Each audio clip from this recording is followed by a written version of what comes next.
Hi guys! இன்னைக்கு நம்ம பார்க்க போற படம் என்னன்னா, ஒரு சூப்பரான ஃபீல் குட் படத்த தான் பார்க்க போறோம். வாங்க இப்ப படத்துக்குள்ள போலாம். ஹீரோ சின்ன வயசுல செய்யாத ஒரு தப்புக்கு தண்டனைய அடையறாரு. அதனால வளர்ந்த உடனே நெறைய தவறுகள செய்ய ஆரம்பிக்கிறாரு. அடுத்து திருமணம் ஆன உடனே அந்த தவறுலேருந்து மீண்டு வர பார்க்குறாரு. அது மட்டும் இல்லாம ஒரு கம்பெனில கிளீனிங் பாயா வேலைக்கு போறாரு. போனவர் அங்க என்னென்ன பிரச்சனைகள சந்திச்சாருன்னும், எப்படி அந்த கம்பெனியோட மார்க்கெட்டிங் டைரக்டரா ஆனாருன்னு சொல்லக்கூடிய உண்மையா நடந்த கதை தான் இது. படத்துக்குள்ள போறதுக்கு முன்னாடி நம்ம சேனலை சப்ஸ்கிரைப் பண்ணாதவங்க சப்ஸ்கிரைப் பண்ணிக்கோங்க. இந்த வீடியோ பிடிச்சிருந்தா அப்படியே கூடவே அந்த பெல் ஐக்கானையும் கிளிக் பண்ணிக்கோங்க. அப்பதான் இனி நான் போட போற ஒவ்வொரு வீடியோவும் உங்களை வந்து அடையும். அது மட்டும் இல்லாம உங்களுடைய அன்பை மறக்காம கொடுப்பீங்கன்னு நம்பி இந்த படத்தோட கதையை ஆரம்பிக்கிறேன். படத்தோட தொடக்கத்துல ஹீரோவ சின்ன வயசுல காட்டுறாங்க. அப்போ ஹீரோ ஒரு பொண்ணு கூட உட்கார்ந்துட்டு சாப்பிட்டுட்டு இருக்காரு. அங்க 4, 5 சின்ன பசங்க ஹீரோவ வம்பு இழுக்குறாங்க. அது மட்டும் இல்லாம ஹீரோ கையில இருக்க அந்த டக்கோசிய கீழே தள்ளி விடுறானுங்க. அடுத்த நாள் ஹீரோவோட அம்மா இன்னும் நிறைய டக்கோசிய ஹீரோ கையில கொடுத்து உன்னுடைய ஃப்ரெண்ட்ஸுக்கு எல்லாம் கொடு அப்படின்னு சொல்லி அனுப்புறாங்க. இப்போ ஹீரோவும் அவருடைய ஸ்கூல் ஃப்ரெண்டும் சாப்பிட்டுட்டு இருக்கும்போது திரும்பவும் அந்த மோசமான பசங்க வந்து ஹீரோவை தலையில தட்டி கடுப்பேத்துறானுங்க. இப்போ ஹீரோ அவர் கையில இருக்க அந்த டக்கோசிய சாப்பிட்டு பாருன்னு அந்த பையன் கிட்ட கொடுக்க, கூட இருக்க பையன் வாங்கி சாப்பிட்டு பார்க்கறான். சாப்பிட்டு பார்த்தவனுக்கு அந்த டேஸ்ட் ரொம்ப புடிச்சு போயிடுது. இப்போ அந்த குண்டு பையன் இன்னொரு டக்கோசிய எடுத்து சாப்பிடலான்னு பார்க்கும்போது ஹீரோ அவன் கைய தடுத்து, இது வேணும்னா 25 சென்ட் கொடுக்கணும்னு சொல்ல, அவனும் அந்த 25 சென்ட கொடுத்து அந்த டக்கோசிய வாங்கி சாப்பிட ஆரம்பிக்கிறான். இதனால ஹீரோ அந்த வெறுப்பேத்துற பசங்க கிட்ட இருந்து தப்பிக்கிறாரு. அடுத்த சீன்ல ஹீரோவும் ஹீரோவோட ஃப்ரெண்டும் சந்தோஷமா இருக்கிறத காட்டுறாங்க. ஹீரோ அடுத்த நாள்ல இருந்து நிறைய டக்கோசிய ஸ்கூலுக்கு எடுத்துட்டு வராரு. அதை எல்லார்கிட்டயும் விற்கவும் ஆரம்பிக்கிறாரு. இதனால அவருடைய பாக்கெட் மணி அதிகமா சேர ஆரம்பிக்குது. அடுத்து ஹீரோ அவருடைய பள்ளி தோழிக்கு சாக்லேட் வாங்குறதுக்காக கடைக்கு போறாரு. அப்போ அவர் பாக்கெட்ல இருந்து தெரியாத்தனமா அவர் வியாபாரம் பண்ணி சேர்த்து வச்ச மொத்த பணத்தையும் எடுக்க பின்னாடி இருந்த போலீஸ் இவரை சந்தேகப்படுறாரு. ஏன்னா ஹீரோ வந்து ஒரு மெக்சிகன் அமெரிக்கன். ஹீரோ அந்த போலீஸ்காரர்கிட்ட எவ்வளவோ சொல்றான். ஆனா ஹீரோவோட கலர் மத்த வெள்ளைக்காரங்களை விட கொஞ்சம் மாநிறமா இருக்கிறதுனால அந்த போலீஸ்காரன் ஹீரோ சொல்றத நம்ப மாட்றான். இந்த பணத்தை நீ திருடிட்டு தான் வந்திருப்ப அப்படின்ட்டு ஹீரோவை ஒரு குற்றவாளி போல நடத்துறான். இதனால ஹீரோ அவருடைய பள்ளி படிப்பை தொடராம அந்த போலீஸ்காரன் நடத்தின மாதிரி ஒரு குற்றவாளியா மாறுறாரு பின்னால. அது மட்டும் இல்லாம அவருடைய சின்ன வயசு பள்ளி தோழியையே கல்யாணம் பண்ணிக்கிறாரு. இவங்க 2 பேருமே நல்லபடியா வாழ்ந்துட்டு இருக்காங்க. ஹீரோவை கொஞ்ச நாளா போலீஸ்காரங்க எங்க போனாலும் துரத்திக்கிட்டே இருக்காங்க. இந்த நேரத்துல தான் ஹீரோவோட ஒய்ஃப் வந்து பிரெக்னெண்டா இருக்காங்க அப்படின்ற செய்தி ஹீரோக்கு தெரிய வருது. ஹீரோயினி சொல்றாங்க, நம்முடைய குழந்தை இந்த மாதிரி சூழ்நிலையில வாழக்கூடாது. அவனுக்கு ஒரு நல்ல வாழ்க்கையை நம்ம கொடுக்கணும்னு சொல்றாங்க. அடுத்து ஹீரோவோட ஃப்ரெண்ட்ஸ் எல்லாருமே திருடுறதுக்காக போறாங்க. அப்போ ஹீரோவ கூப்பிடுறாங்க. ஹீரோ வீட்டுக்குள்ள எட்டி பார்க்குறாரு. ஹீரோயினி தூங்கிட்டு இருக்காங்க. அவங்க சொன்ன வார்த்தைகள் எல்லாமே அவருக்கு ஞாபகம் வர, எந்த ஒரு குற்ற செயலுக்கும் போகாம திரும்பவும் வீட்டுக்குள்ளேயே போயிடுறாரு. ஹீரோ இப்படி நல்லவனா மாறுதுனால அவருடைய வாழ்க்கையும் மாறிடும்னு அர்த்தம் இல்ல. அவர் வாழ்க்கையில எந்த ஒரு முன்னேற்றமும் இல்ல. இப்போ அவருக்கு 2வது குழந்தையும் பொறக்க போகுது. இப்ப குடும்பத்த நடத்த 2 பேருமே கஷ்டப்பட்டுட்டு இருக்காங்க. இந்த நேரத்துல ஹீரோவோட முதல் பையன் ஷூல ஜிவிங்கம் ஒட்டிக்கிட்டு இருக்கு. ஹீரோயின் இப்ப சில ரொட்டி துண்டுகள தெரு ஓரமா வித்துட்டு இருக்காங்க. ஹீரோயினிய காட்டுறாங்க. ஹீரோ கொஞ்சம் சோகமா இருக்கிறத பார்த்து ஹீரோ கிட்ட சொல்றாங்க, நம்ம வாழ்க்கை இப்படியே இருக்காது, நல்லபடியா மாறிடும்னு சொல்லும்போது ஹீரோ யோசிக்கிறாரு, நம்மளுக்கு ஒரு வேலை தேவைப்படுது அப்படின்னு யோசிச்சு வேலை தேட ஆரம்பிக்கிறாரு. ஆனா ஹீரோ எங்க போனாலும் அவருடைய கிரிமினல் ரெக்கார்டும் அவர் ஸ்டார்டிங்லயே ஸ்கூல்ல இருந்து டிராப் பண்ணதுனால போதுமான படிப்பு இல்லாததுனால எல்லா இடத்துலயுமே வேலைக்கு சேர்த்துக்க மாட்றாங்க. ஹீரோவோட பையன் ஷூல ஒட்டிட்டு இருக்கும் ஜிவிங்கத்தை தெரியாத்தனமா வேற ஒரு கார் நம்பர் பிளேட் மேல தேய்க்கிறான். இத பார்த்த கார் ஓனர் வந்து அந்த பையனை கண்டமேனிக்கா திட்டிட்டு போகும்போது இந்த இடத்துக்கு ஹீரோ வராரு. இதனால ஹீரோ ரொம்ப கோவப்பட்டு அவருடைய வேண்டா வெறுப்பு எல்லாத்தையுமே காட்ட போகும்போது இந்த நேரத்துல ஹீரோயின் கட்டுப்படுத்துறாங்க. சில நேரங்கள்ல கிடைக்கிற வேலையை நம்ம சந்தோஷமா செய்யறோம்ல, அது போல ஹீரோ எந்த வேலையா இருந்தாலும் ஓடி ஓடி செய்யற ஆளு. இப்போ ஹீரோக்கு தற்காலிகமா ஒரு வேலை கிடைக்குது. இருந்தாலும் அந்த வேலையால அவருடைய 2 குழந்தைங்களுக்கும் போதுமான உணவு கிடைக்க மாட்டுது. இந்த காரணத்தினாலேயே ஹீரோவோட மனசுல நம்ம திரும்பவும் திருடவே போயிடலாமா அப்படின்ற எண்ணம் வந்து வந்து போகுது. இதனால பழைய திருட்டு கும்பலை சந்திக்க போறாரு ஹீரோ. சந்திச்ச ஃப்ரெண்டு கிட்ட சொல்றாரு, எனக்கு ஏதாவது ஆயிடுச்சுன்னா குடும்பத்தை நீ தானே நல்லபடியா பாத்துக்கணும் அப்படின்ட்டு. இப்போ இந்த கேங்க்ல இருக்க ஒருத்தன் சொல்றான், நான் பழைய திருட்டு தொழிலெல்லாம் செய்யல, இப்போ ஒரு ஃபேக்டரியில வேலை செஞ்சுட்டு இருக்கேன்னு. இதை கேட்ட ஹீரோ அவருடைய பழைய வேலையை விட்டுட்டு அவருடைய ஃப்ரெண்டு சொன்ன தொழிற்சாலைக்கே வேலைக்கு போறாரு. என்னதான் இருந்தாலும் ஹீரோவோட பழைய ஓனர் ஹீரோவை என்கரேஜ் பண்ணி அனுப்புறாரு. ஹீரோ இப்ப தொழிற்சாலையில ஒரு துப்புரவு பணியாளரா வேலைக்கு சேர வந்திருக்காரு. இங்க ரிசப்ஷன்ல ஒரு ஃபார்ம ஃபில் பண்ண சொல்லி ஹீரோ கையில குடுக்குறாங்க. ஏன்னா இங்க துப்புரவு பணியாளரா இருக்கிறதுக்கு உயர்நிலை படிப்பு இல்லனா டிப்ளமோ படிப்ப படிச்சிருக்கணும். நம்ம ஹீரோ தான் இது 2மே பண்ணலையே! இதனால தான் ஹீரோயின் முன்னாடியே இது மாதிரி நடக்கும்னு தெரிஞ்சு, ஹீரோக்கு ஒரு டிப்ளமோ சர்டிஃபிகேட்ட உருவாக்கி குடுத்திருப்பாங்க. இருந்தாலும் இன்டர்வியூ ரொம்ப மோசமா போகுது. ஹீரோக்கு ஒரு கட்டத்துக்கு மேல பொய் சொல்ல விருப்பமே இல்ல. மேனேஜர் கிட்ட சொல்றாரு, "இது மாரி நான் ஸ்கூல் படிப்ப கம்ப்ளீட் பண்ணவே இல்ல. சின்ன வயசுலயே செய்யாத குற்றத்துக்காக ஜெயிலுக்கு போயிட்டு வந்தேன். நீங்க எனக்கு இந்த கிளீன் பண்ற வேலைய கொடுத்தீங்கன்னா, கண்டிப்பா நீங்களே பாராட்டுற அளவுக்கு நான் வேலை செய்வேன். எனக்கு 2 குழந்தைங்க இருக்காங்க." அப்படின்ட்டு மேனேஜர் கிட்ட ரொம்ப கெஞ்சிறாரு ஹீரோ. இருந்தாலும் அந்த மேனேஜர் என்ன பண்றான், ஹீரோவோட நேர்மையான மனச நினைச்சுக்கிட்டு, ஹீரோவுக்கு இங்க கிளீன் பண்ற வேலைய கொடுக்குறான். ஹீரோ அவருக்கு கொடுத்த கிளீன் பண்ற வேலைய இங்க நல்லபடியா பண்ணிட்டு இருக்காரு. ஹீரோ இப்போ இங்க இருக்கிற வேலையெல்லாம் பண்ணிட்டு இருக்கும்போது, அவருக்கு இங்க இருக்கிற மிஷின்கள் மேல ரொம்ப ஆர்வம் அதிகமாகுது. இதனால ஹீரோ என்ன பண்றாரு, இங்க இருக்கிற என்ஜினியர் கிட்ட சீட்டோஸ் தயாரிக்கிற செயல்முறைகள பத்தி ரொம்ப ஆர்வமா கேட்க, இந்த நேரத்துல அந்த என்ஜினியரோட முகம் மாறுது. உடனே ஹீரோவோட ஃப்ரெண்டு வந்து ஹீரோவ அங்கிருந்து கூட்டிட்டு போறான். கூட்டிட்டு போனது மட்டும் இல்லாம, "நீ என்னடா பண்ணிட்டு இருக்க? மேனேஜர் மேல இருந்து பார்த்துட்டு இருக்கான். இது மாதிரி நீ எப்பவும் நடந்துக்க கூடாது. நம்மள மாதிரி கீழ் மட்டத்துல இருக்கிறவங்க எல்லாம் இன்ஜினியர் கிட்ட பேசவே கூடாது. அதுக்கு நம்மளுக்கு அதிகாரமே இல்ல." அப்படின்னு சொல்றான். அது மட்டும் இல்லாம இங்க என்ன நடக்குதுன்றத பத்தி எல்லாம் ஹீரோக்கு விளக்கி கூறுறான். இப்போ உனக்கு நான் புரியுற மாதிரி சொல்லணும்னா, மேல உட்கார்ந்து சாப்பிட்டுட்டு இருக்காங்கல்ல, அவங்க எல்லாருமே ஆபீஸோட நிர்வாகிகள். அவங்களுக்கு நல்ல அதிகமான வருமானம் கிடைக்கும். அவங்களுக்கு கீழ உட்கார்ந்து சாப்பிடுறவங்களுக்கும் நல்ல ஊதியம் கிடைக்கும். அவங்களுக்கு அடுத்தபடியா இருக்கிறவங்க தான் இன்ஜினியர்ஸ். இவங்கள்ல ரொம்ப திறமையானவர் வந்து, "நீ போய் காலையில கேட்டியே இந்த மிஷின் எப்படி இயங்குதுன்னு?" அவர்தான். அவருடைய கருப்பு நிறம் காரணமா அவரு 15 வருஷமா இங்க கடுமையா உழைக்கிறாரு. இருந்தாலும் அவருக்கு எந்த ஒரு ப்ரமோஷனும் கிடைக்கல. கடைசியா நம்ப தான், அதாவது அடித்தட்டுல இருக்கிறவங்க. நம்மளுக்கு பணம் கிடைக்கும். ஆனா அது எப்பவுமே நிரந்தரமா கிடைக்குமா அப்படின்னு சொல்ல முடியாது. ஏன்னா நம்மளுக்கு ஒரு நாள் லீவு கூட குடுக்க மாட்றானுங்க. மேலும் நம்மளுக்குள்ளேயே ஒருத்தருக்கு ஒருத்தர் பேசிக்கவே விட மாட்றானுங்க. காரணம் நம்ம எல்லாருமே இந்த வேலை செய்யற கீழ்மட்ட துப்புரவு பணியாளர்கள் மட்டுமே. கிளீன் பண்றது மட்டும் தான் நம்மளுடைய வேலை அப்படின்னு ஹீரோவோட ஃப்ரெண்டு சொல்லும்போது, ஹீரோ மனசுல ஒண்ணு தோணுது. நான் கடைசி வரைக்கும் இங்க கிளீன் பண்ற வேலைய செஞ்சுக்கிட்டு மட்டும் இருக்க மாட்டேன்.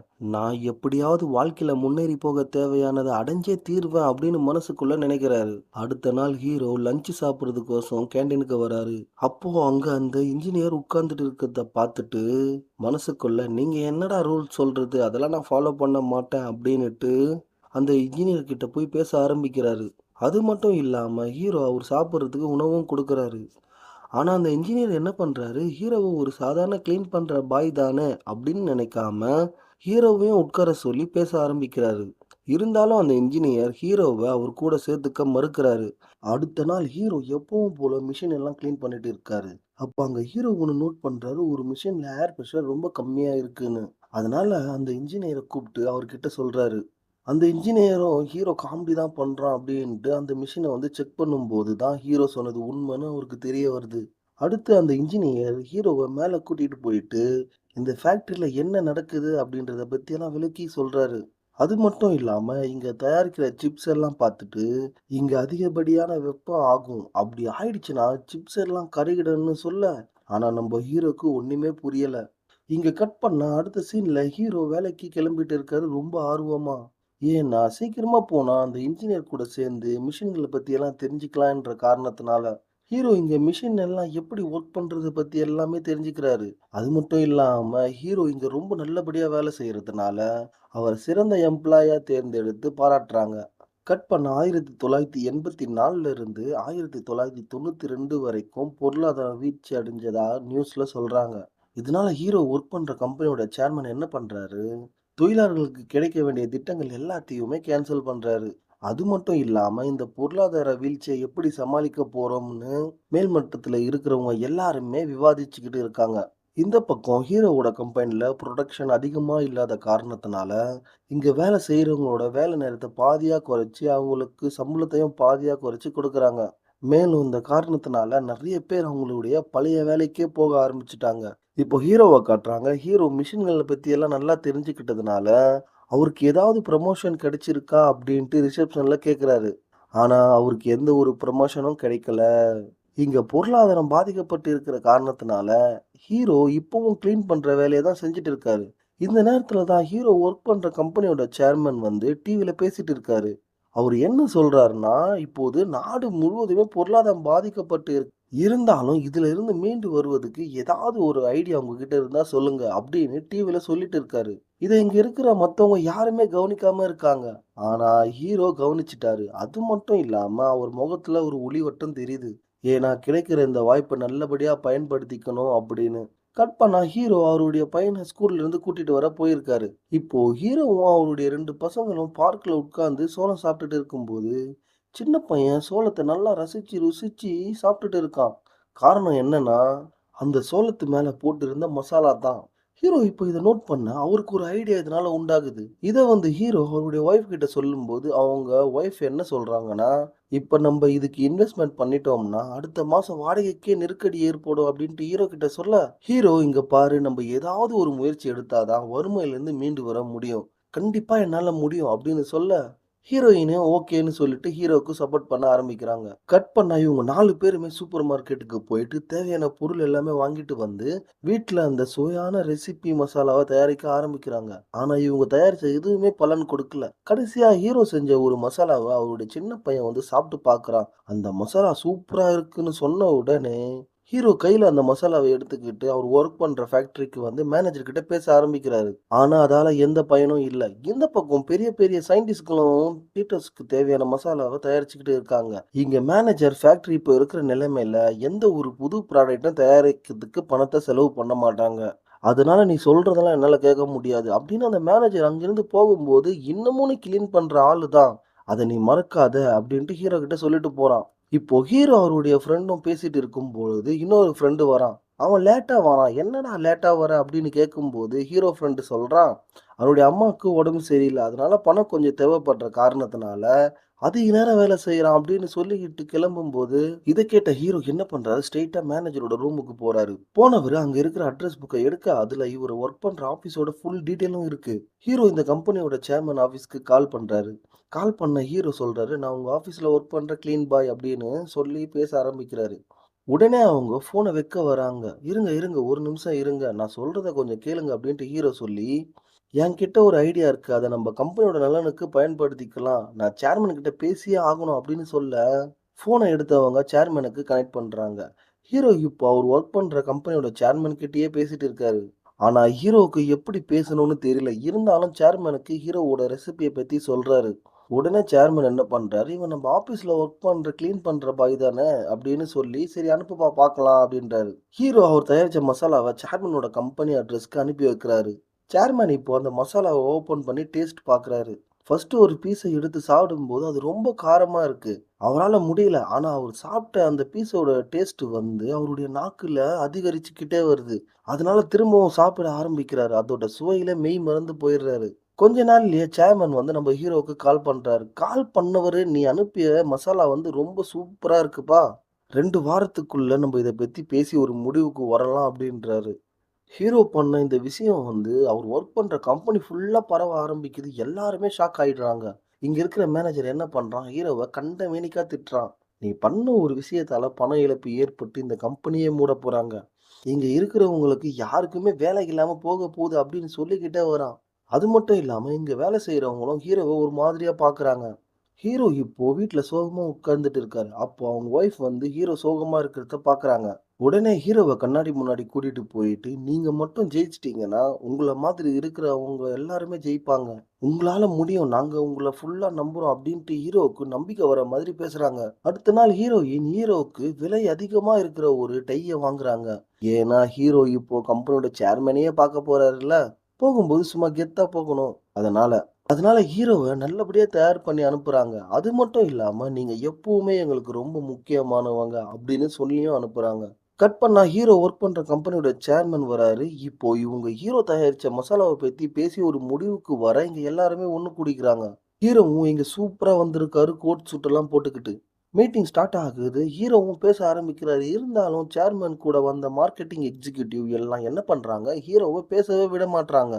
அது மட்டும் இல்லாம, ஹீரோக்கு இத பத்தி என்ன தெரியும் அப்டின்ட்டு எல்லாரும் முன்னாடியே கேட்க, உடனே ஹீரோ எனக்கு எதுவுமே தெரியாது தான். ஆனா சூப்பர் மார்க்கெட்ல இந்த சிப்ஸ் எல்லாம் எப்படி அடுக்கி வச்சிருப்பாங்க அப்படின்ட்டு அவருடைய 2 கையையும் உயர்த்தி காட்டுறாரு. மேலும் ஹீரோவுக்கு மார்க்கெட் ஷேர் பத்தி எதுவுமே தெரியல. இருந்தாலும் அவருடைய விடாமுயற்சிய பார்த்த சேர்மேன் இங்க ரொம்ப இம்ப்ரெஸ் ஆயிடுறாரு. அது மட்டும் இல்லாம ஹீரோ சொன்ன மாதிரி அவரும் கைகள உயர்த்தி நான் இந்த ப்ராடக்ட் பண்றேன் அப்படின்ட்டு சொல்லி மேனேஜர் கிட்ட பேச ஆரம்பிக்கிறாரு. கட் பண்ண அடுத்த சீன்ல புரொடக்ஷன் ஆரம்பிக்கிறாங்க. இப்போ இவங்க தயாரிச்ச ஒரு விதமான ஸ்பைசி சீட்டோஸ் சூப்பர் மார்க்கெட்ல அடுக்கி வைக்கிறாங்க. ஆனா இங்க எதிர்பார்த்த மாதிரி இவங்களுடைய ப்ராடக்ட் எல்லாமே சேல் ஆகல. காரணம் என்னன்னா, இங்க இருக்கிற மத்த ப்ராடக்ட் தான். எல்லாருமே மத்த ப்ராடக்ட்ட எடுக்குறாங்க. இவங்களுடைய ஸ்பைசி சீட்டோஸ தவர.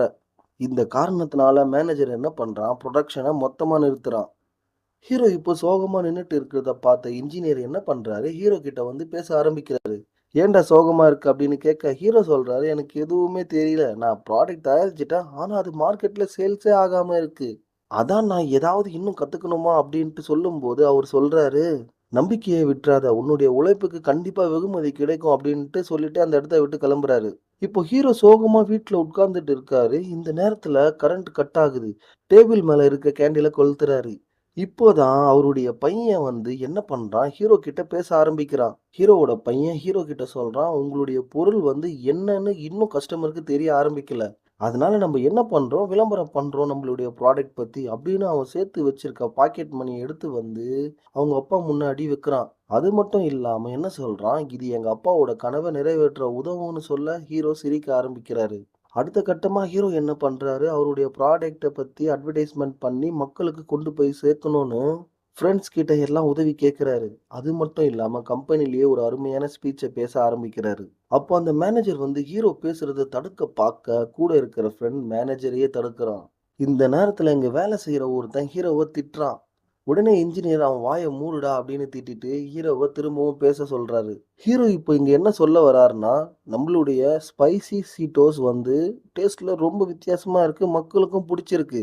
கடந்த ஒரு சில தினங்களா மக்கள் அத நல்லபடியா வாங்க ஆரம்பிச்சிருக்காங்க. நாம என்ன பண்ணணும்னா, திரும்பவும் மக்கள் மத்தியில அத பிரபலம் அடைய வைக்கணும் அப்டின்ட்டு சொல்லி, இங்க வொர்க் பண்றவங்கள மோட்டிவேஷன் பண்றாரு. கட் பண்ணா ஹீரோ அவருடைய ப்ராடக்ட்ட அவரே வாங்குறாரு. அப்போ பக்கத்துல இருக்கிறவங்க "ஸ்பைசி சீட்டோஸ் இல்லையா?" அப்படின்னு கேட்க, அதுக்கு ஹீரோ "நானே எல்லாத்தையும் வாங்கிட்டேன்" அப்படின்ட்டு சொல்றாரு. இதனால ஹீரோவோட ஸ்பைசி சீட்டோஸ்க்கு டிமாண்ட் அதிகமாகுது. இந்த நேரத்துல இந்த நியூஸ் வந்து சேர்மன் காதுக்கு போகும்போது, அவருடைய அசிஸ்டன்ட் ஒரு ரிப்போர்ட்ட கொடுத்து பார்க்க சொல்றாரு. இத பார்த்த சேர்மன் ரொம்ப ஷாக் ஆயிடுறாரு. இப்ப அவரு ஒரு முடிவுக்கு வராரு. நம்ப அந்த ப்ராடக்ட் விளம்பரத்துக்கு எவ்வளவு செலவு பண்ணோம் அப்டின்ட்டு ஆஃபீஸ்ல இருக்கிறவங்களுக்கு கால் பண்ணி கேட்குறாரு. அவங்களும் நம்ம இந்த ப்ராடக்ட்டுக்கு எந்த ஒரு விளம்பரமும் பண்ணல. அதனால எந்த காசும் செலவாகல அப்படின்னு சொல்ல, உடனே அந்த சேர்மனுக்கு எல்லாம் புரிய வருது. அடுத்து என்ன பண்றாரு, நம்ம ஹீரோவுக்கு கால் பண்ணி, "இந்த வாட்டி புரொடக்ஷன அதிகப்படுத்த போறேன் உனக்கோசம். 1,000,000 2,000,000 இல்ல 5,000,000" அப்படின்னு சொன்ன உடனே ஹீரோ சந்தோஷத்துல கத்துறாரு. இப்ப இங்க புரொடக்ஷன் வேலை ஆரம்பிக்குது. இங்க இருக்கிறவங்க எல்லாருமே சந்தோஷமா வேலை செய்ய ஆரம்பிக்கிறாங்க. ஏன்னா, ஹீரோ தயாரிச்ச ஸ்பைசி சீட்டோஸ் வந்து ஒரு சாதாரண ஸ்நாக்ஸ் இல்ல.